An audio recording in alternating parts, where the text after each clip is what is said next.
वंदे पुरुषोत्तमम। आज 7 मई है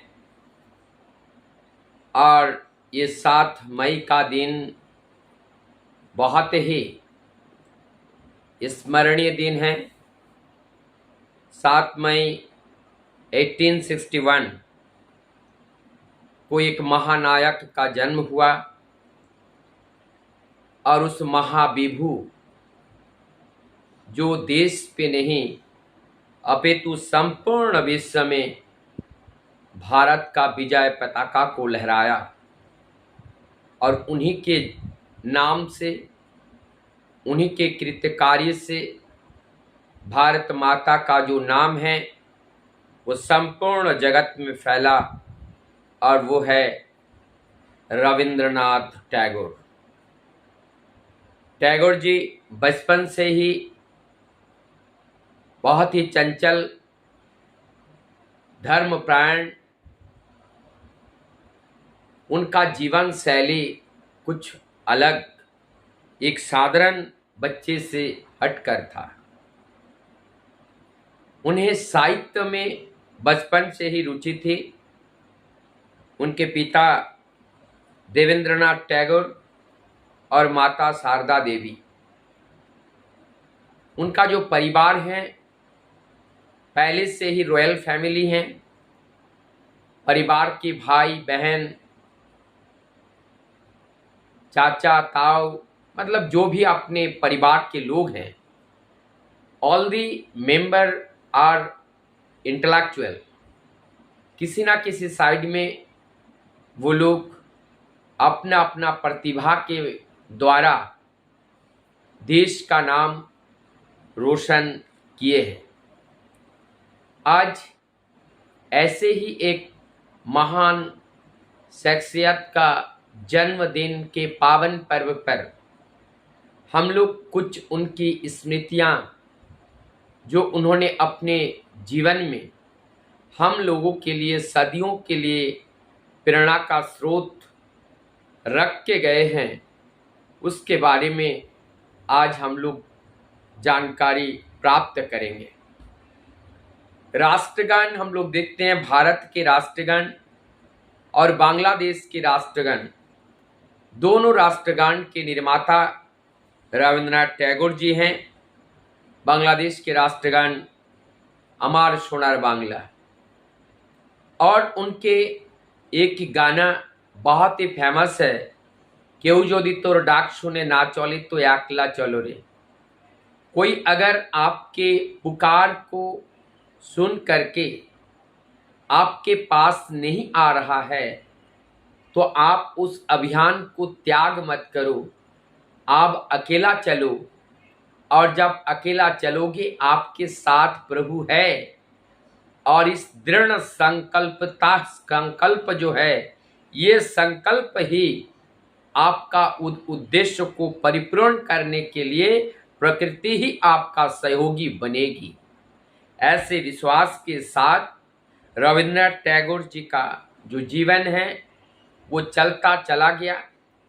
परिवार ससंपन्न था, आर्थिक रूप से किसी भी तरह का कोई अभाव अभियोग नहीं थे, और उन्होंने देश विदेश से पढ़ाई भी की और संगीत में भी उनका बहुत ख्याति प्राप्त किया। और बाद में जाकर के इन्होंने संगीत को एक किताब में जो एकत्रित किया, जिस किताब का नाम है गीतांजलि। और इस गीतांजलि किताब के ऊपर 1913 को first Nobel prize in India was Rabindranath Tagore. और इससे पहले कोई भी नोबेल प्राइजर हमारे इंडिया के नहीं थे, और इनको जो नोबेल प्राइज मिला था वो गीतांजलि पर ही मिला था। और इनका विवाह 1883 को इनका विवाह हुआ, और फिर इन्होंने अपने जीवन काल में जैसे सामाजिक कुरीतियां को दूर करने के लिए उन्होंने संघर्ष किया। जैसे बाल विवाह, विधवा विवाह, बाल विवाह को रोकना, विधवा विवाह को चालू करना, इस तरह से उन्होंने अनेक संग्राम की। और उस समय जो आज़ादी की लड़ाई चल रही थी, उसमें हमारे जो आज़ादी के क्रांतिकारी वीर जो महात्मा गांधी जी और देश नायक नेताजी सुभाष चंद्र बोस, लाल बहादुर शास्त्री, जवाहरलाल नेहरू, ऐसे अनेकों जो लीडर थे हमारे भारत के, सभी लोग अंग्रेजों से लोहा ले रहे थे। ठीक उसी समय रविंद्रनाथ टैगोर जी ने भी भारत की आज़ादी के लिए अनेकों वीर रस के कविताएं की रचना की, बहुत से गान की रचना की और उससे लोगों का मनोबल को बढ़ाया। आज हम लोग जानने का प्रयास करेंगे कि इतने बड़े ख्यातिनामा जो व्यक्तित्व हैं उनसे और परमदयाल चेचे ठाकुर जी से किस तरह से, उनसे क्या संपर्क है और किस तरह से ये मिलन हुआ। परमदयाल चेचे ठाकुर जी का जन्म 1888 और रविंद्रनाथ टैगोर जी का जन्म 1861। तो ये 88, इसका मतलब यहाँ 19 और 8 27 ईयर्स सीनियर थे रविंद्रनाथ टैगोर, और परमदयाल चेचे ठाकुर जी उनसे 27 ईयर्स छोटे थे। लेकिन जब 21 वर्ष की उम्र में परमदयाल चेचे ठाकुर जी ने सत्य शरण एक भक्त के कातर प्रार्थना जब परमदयाल के चरणों में निवेदन किया और उस भक्त के निवेदन को स्वीकार करते हुए उन्होंने एक ही रात में एक ग्रंथ की रचना की जिसका नाम सत्य अनुसरण। और उस सत्य अनुसरण को जब रविंद्रनाथ टैगोर जी के पास इसको भेंट किया गया और जब उन्होंने ये सत्य अनुसरण का अध्ययन किया और उस साहित्य की गहराई को देखा, तब उन्होंने एक बार फिर उस किताबों से अपने चेहरा को उठाते हुए जो पास में बैठे हुए थे, जिन्होंने इस ग्रंथ को दिया, उनसे पूछा, जिन्होंने इस किताब को लिखा उनका उम्र कितना है। तब जाकर के उस दादा ने उनसे कहा 21-22 वर्ष के होंगे। जब उन्होंने फिर पढ़ा, पढ़ने के बाद फिर कहते हैं कितने बोले, फिर बोलता है 21-22 वर्ष होंगे। ऐसे कहते कहते 2-3 बार रविंद्रनाथ टैगोर जी ने इस बात को जानने की प्रयास की कि ये जो अमृत हैं, ये 21-22 वर्ष के उम्र के बालक किस तरह से लिख सकता है। तब उन्होंने उनकी ये जो विचार थी, उन्होंने ये बताए कि ये साधारण व्यक्तित्व के ध्वनि नहीं है, ये साधारण व्यक्ति के द्वारा ऐसा साहित्य की रचना नहीं किया जा सकता है, क्योंकि वो विश्व कवि के नाम से ख्याति थे जो रविंद्रनाथ टैगोर जी, जिनको हम कह रहे हैं, और संपूर्ण विश्व में विश्व कवि रविंद्रनाथ टैगोर के नाम से जाने जाते हैं। विश्व कवि अगर कोई कह दे तो वो रविंद्रनाथ टैगोर जी हैं।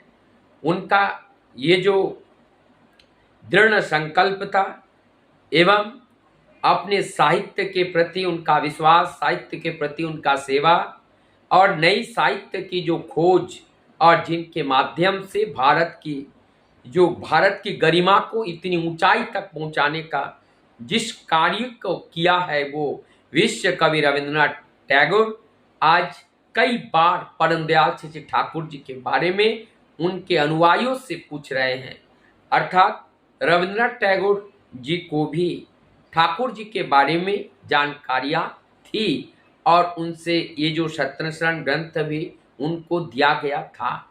तो इसी माध्यम से हम जान पाते हैं कि परमदयाल चेचे ठाकुर जी के समय से लेकर उस समय के जो भी महान लोग थे, जैसे रविंद्रनाथ टैगोर, नेताजी सुभाष चंद्र बोस, महात्मा गांधी, जवाहरलाल नेहरू, लाल बहादुर शास्त्री और ऐसे अनेकों महान महान नेताजी सुभाष चंद्र बोस, चित्तरंजन बोस, इस तरह से जो महानायक थे, जो क्रांतिकारी वीर सपूत थे, वो सब परमदयाल सिंह ठाकुर जी से मिले थे।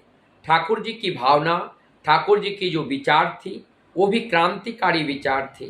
किस तरह से अपने देश को, अपने इस भारत भूमि को, ये संपूर्ण विश्व में एक ऊंचे शिखर तक ले जाया जाए।